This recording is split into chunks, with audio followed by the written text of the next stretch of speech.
એજ્યુકેશનના sector ઉપર સરકાર આપણાથી 18% જીએસટી વસૂલ કરે છે. સ્કૂલોમાં જો તમારા બાળક ભણતા હોય કે ક્યાં બી તમારા છોકરાને ભણવા મોકલો, ટ્યુશન ફીસ આપતા હોય, બરાબર? ઈ ઈ ટ્યુશન લેતો હોય એટલે ઓનલાઈન ભણતો હોય ને એની બી જે ફીસ છે ને એના ઉપર 18% સરકાર આપણાથી જીએસટી લે છે, બરાબર? પણ મારું એમ માનવું છે કે એજ્યુકેશન કરવાનું કંઈ મિનિંગ નથી. બરાબર? કેમ કે તમે એજ્યુકેશન કરી લેશો, બરાબર? જેમ કે મારા ઘણા બધા મિત્રોએ બીએચએમએસ કર્યું હોય, બીએએમએસ કર્યું. આ તો ખાલી મેડિકલ ફિલ્ડની વાત કરું છું, એમ ઘણી બધી ફિલ્ડ છે. આ તો એક નવી જે ફિલ્ડ બતાવું છું, જે આગળના ટાઈમમાં બહુ વધારે બેરોજગાર આ ફિલ્ડમાંથી બી નીકળવાના છે, જે અત્યાર સુધી નહોતા. બરાબર?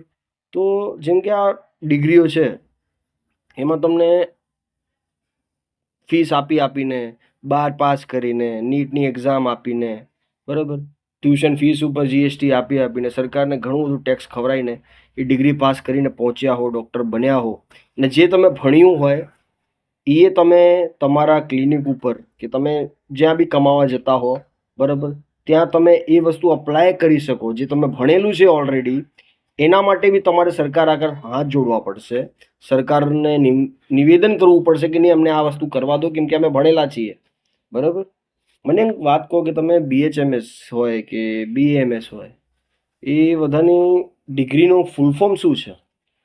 જેમ કે બીએચએમએસ છે, bachelor of homeopathy medicines and surgery.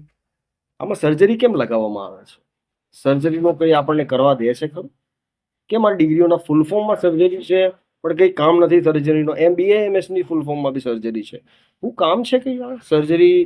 આમના ફૂલ ફોર્મમાં સર્જરી છે, ખાલી નામ માટે. એટલે શીખવાડતા તો હશે જ, ડિગ્રીના નામમાં છે એટલે શીખવાડતા તો હશે. એટલે આપણને બધું શીખવાડે છે ખરું, બરાબર? અને આપણા એજ્યુકેશનથી સરકાર સારું એવું જીએસટી બી કમાવે છે, બરાબર? તોય પછી આપણે જે ભણ્યા છે ને એ કરવા માટે આપણે સરકારને રિક્વેસ્ટ કરવી પડે છે, હાથ જોડવા પડે છે કે સરકાર અમને આ વસ્તુ કરવા દો, નહીં તો અમે ભૂખ્યા મરી જઈશું. આ તો એવું થયું કે તમારે પૈસા આલવાના, બરાબર? કોઈ સુવિધા માટે તમે પૈસા આપો ને એમ થયું. પૈસા આલવાના, પછી સુવિધા માટે હાથ જોડવાના કે ના આ સુવિધા અમને આપી દો, બરાબર? આખું પેમેન્ટ કરવાનું, પછી હાથ જોડીને રિક્વેસ્ટ કરવાની પૈસા આપ્યા પછી કે ના અમને આ સુવિધા મળવી જોઈએ ને અમને આ સુવિધા આપી દો. એવું થયું કંઈક, બરાબર? આ વિડીયો પહોંચવું જોઈએ સરકારના લોકો સુધી, બરાબર, કે આટલું ખોટું કંઈ થાય છે એ જનતાને ન દેખાતું, બરાબર, સરકારને નથી દેખાતું, અને આપણા લોકોને બી નથી દેખાતું કે આ કેવી રીતનું કરે છે આપણી સાથે સરકાર. જેમ છે એમ કરી શકે છે, કોઈ રોકવા વાળું નથી, કોઈ કહેવા વાળું નથી.